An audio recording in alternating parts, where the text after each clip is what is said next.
What's up, everyone? Welcome back to another review. This time we're taking a look at Jane Silent Bob Reboot, written and directed by Kevin Smith. This is the sequel to Jane Silent Bob Strikes Back. I'm going to make this review as short and sweet as I possibly can. I thoroughly enjoyed Jane Silent Bob Reboot. I thought this movie was really funny, and I kind of like it on the same level as Strikes Back, though I think I prefer this movie over Strikes Back. I think from a story perspective, I think the reboot has a lot more emotion to it. It actually has some really well written and well directed scenes. It does have moments and characters that I didn't really care for and would have not even had in the movie, but overall, this is pretty damn good. So let's waste no time. Let's get right into it. First of all, this movie feels like Kevin Smith's version of Avengers Endgame in a way. This is pretty much a love letter to fans of Kevin Smith's movies, starting from Clerks going all the way up to this. Every single movie that Kevin Smith has done has been referenced in this movie. Almost every single character that appeared in the View Askew universe appears in this movie. And pretty much Kevin Smith just made this movie as a love letter to his fans and to the fans of those movies, which I'm a fan of those movies, and pretty much getting all those references was actually pretty cool and was pretty cool to witness. So I just want to get that out of the way. Now let's talk about the good stuff. So, kicking it off first, as always, with the cast. Jason Mewes and Kevin Smith are now playing older versions of Jane, Silent Bob, and it's actually pretty cool seeing them play middle-aged versions of themselves.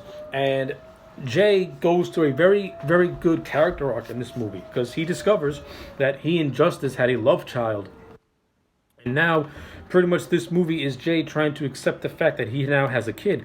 And this leads to a awesome scene with Ben Affleck, who makes a return to Kevin Smith movies and reprises his role as Holden McNeil in a fantastic scene that also plays as kind of like a sequel to Chasing Amy, where he gives this awesome speech about how he did in vitro fertilization, and now he and Alyssa now have are now co-parenting a child.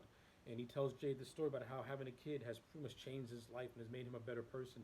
And this inspires Jay to kind of accept that he is a dad. And it's a great scene, and it's really well written, and it's fun to see Ben Affleck make a long-awaited return to the Kevin Smith movie. So yeah, I want to get that part out of the way really quick because I love that scene. Uh, Other things that I enjoyed about this movie, I think Harley Quinn Smith, who plays Millennium Falcon, I actually did not think she was all that bad in this movie. I thought she was pretty decent. She actually played a good version of a female Jay in this movie. Well, I give her a lot of credit. Not only that, I thought Quinn and Jason Mewes have pretty decent on-screen chemistry with one another. Now, I'm not a big fan of Millennium's overall plot, in which she's part of this girl gang, and they're trying to get one of their friends to this thing called Chronicon, where the Jane Silent Bob reboot is being filled by a fictionalized version of Kevin Smith.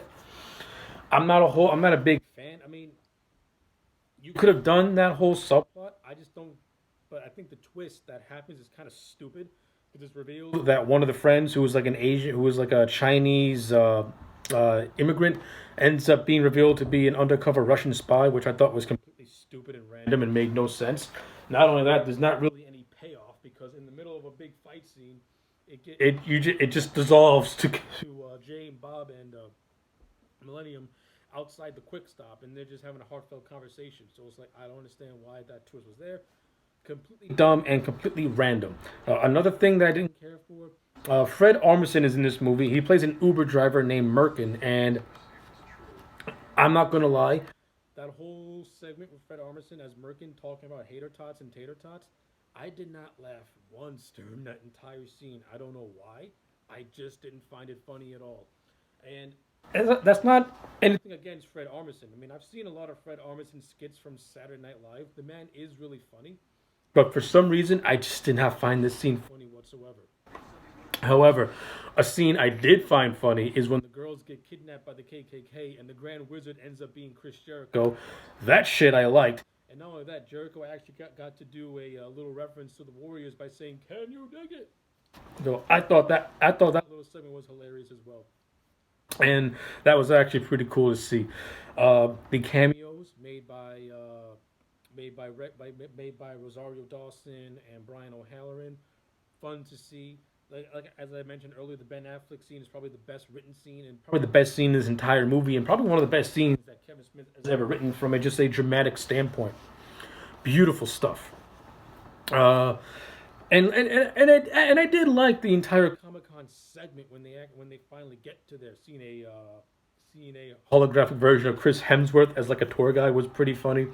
Seeing fictionalized versions of the cast from Clerks, like the original cast from Clerks and Comic Book Men, that was also cool to see as well. Like Kevin Smith really tried to make this his version of Avengers Endgame by putting all these little in jokes in there, giving all these little tributes, and kind of creating a new generation sort of way. And I actually like how this movie is actually a satire on Hollywood's over reliance on reboots and remakes. And you have a great scene with Brody Bruce, played by Jason Lee, explaining the difference between reboots and remakes to Jay and Silent Bob in a scene that is almost a shot-for-shot remake of the scene from Silent Bob for Strikes Back, which I love that scene in Strikes Back, and I like the scene here in this movie as well, seeing older versions of these characters, and now they're talking about something much more modern. I enjoyed all that. I thought that was good stuff.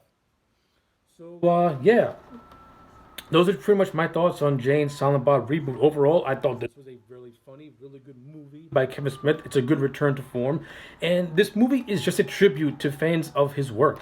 And I'm gonna give it a solid 8 out of 10. I highly recommend Jay and Silent Bob Reboot. Give it a watch. So yeah, those are my thoughts. Let me know yours in the comment sections down below. Like this video and subscribe, and I'll check you back next time for more.